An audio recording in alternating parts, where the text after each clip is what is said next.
Si on a l'habitude de voir le football féminin par les différentes équipes de Nouvelle-Aquitaine évoluant en D1 Arkema, à l'image de Soyaux ou encore des Girondins de Bordeaux, le club doyen de la région n'est d'autre que Mérignac-Carlac qui a créé sa section depuis 50 ans maintenant sous la houlette de l'actuelle présidente Christine Fontero en tant que joueuse.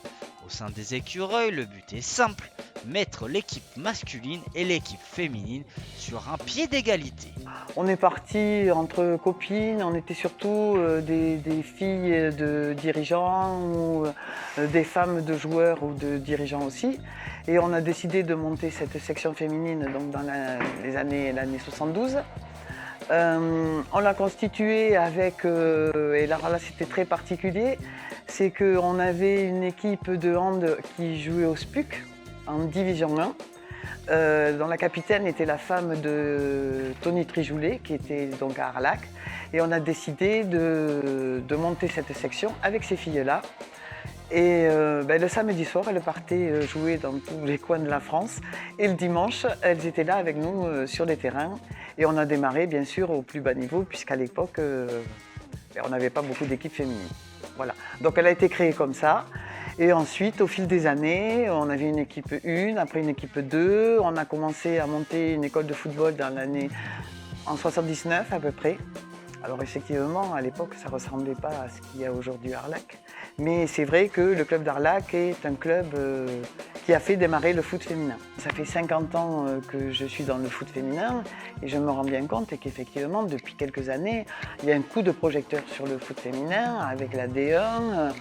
Voilà, on le voit qu'il y a de plus en plus de clubs qui se structurent. Alors après, est-ce que le fait d'avoir obligé les clubs pro à avoir une section féminine, ça a été l'élément déclencheur? Je pense que oui. Alors après, nos structures font qu'on a un cadre attractif. On a 2 synthétiques, on a 3 terrains en herbe à 11. Voilà, effectivement, il n'y a pas beaucoup de clubs qui ont les mêmes installations que nous. Et puis après, la qualité de notre encadrement, on a des éducatrices au maximum, même si dans quelques équipes j'ai des éducateurs et je ne refuse pas les hommes, je prends surtout de la compétence. Donc on a des éducateurs et éducatrices diplômés et qui transmettent avec ferveur leur passion à des joueuses qui sont très sérieuses et très assidues. En tout cas, on travaille à ce que ce soit un peu plus structuré, un peu plus professionnel ici. Le fait d'avoir joué au niveau en D1 m'apporte cette expérience-là et des paramètres que je dois prendre en compte, moi, dans mon rôle de tous les jours, au niveau des suivis des joueuses, de leur cadre de vie, le côté professionnel, leur trouver un boulot, un appart, tout ça. Enfin, effectivement, ça fait partie aussi de mes missions. C'est également mon ressenti. Il y a beaucoup de choses qui sont faites au niveau du club pour la section féminine. On est vraiment considérés au même titre que les garçons. Il n'y a pas de différence. Tout ce qui est fait pour les garçons est également fait pour les filles. Depuis que ça a changé aussi de gouvernance en juin, on se sent beaucoup plus épaulé. Ça a toujours été le cas au sein du club, mais là on sent qu'il y a une proximité. Il y a notamment, comme vous avez pu le dire, Natacha qui est RTJ, qui est présente pour nous et qui est une personne ressource très très importante. Et que ce soit tous les bénévoles, dirigeants, autres équipes, vraiment on est une équipe à part entière et toute la section féminine est partie prenante du club et ça depuis longtemps maintenant. Le clin d'œil de ce week-end est forcément la victoire des U18 contre les Girondins de Bordeaux qui rappelle que la section féminine du FCE Mérignac-Carlac a des jeunes pétris de talent.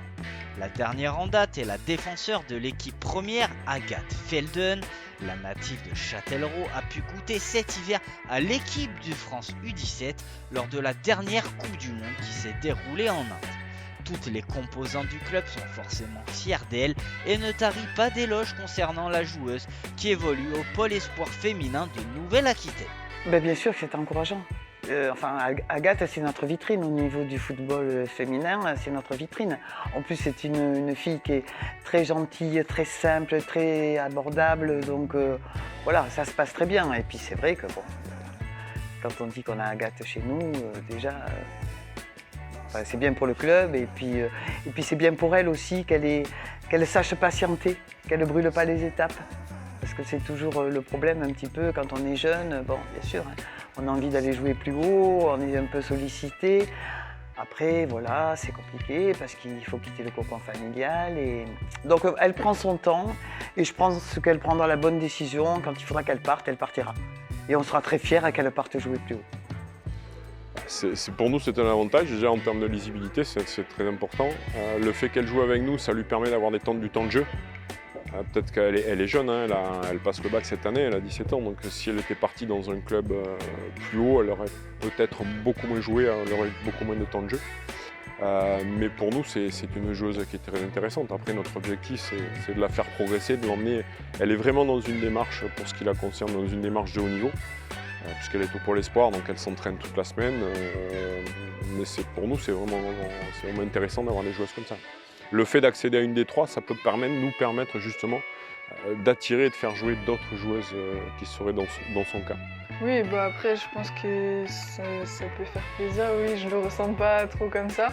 J'ai un peu de mal avec ça, mais oui, c'est aussi grâce au club que j'en suis là, puisque m'offrir la possibilité d'être titulaire toute la saison en D2, c'est quelque chose d'incroyable et je les remercie pour ça de m'avoir fait confiance.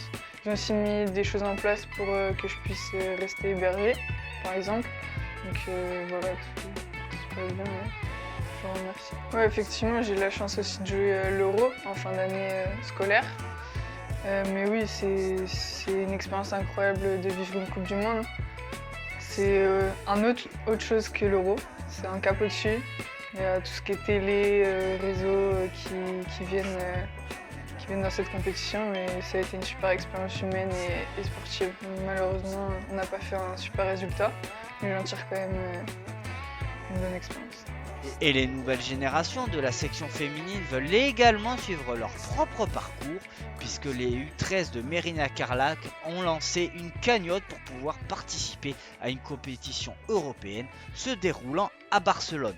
Et pour réaliser leur rêve, elles avaient un stand où on pouvait se restaurer. En tout cas, une chose est sûre, l'histoire de Mérignac-Carlac continuera de s'écrire et de se conjuguer au féminin pour le plus grand bonheur des générations d'aujourd'hui et de demain.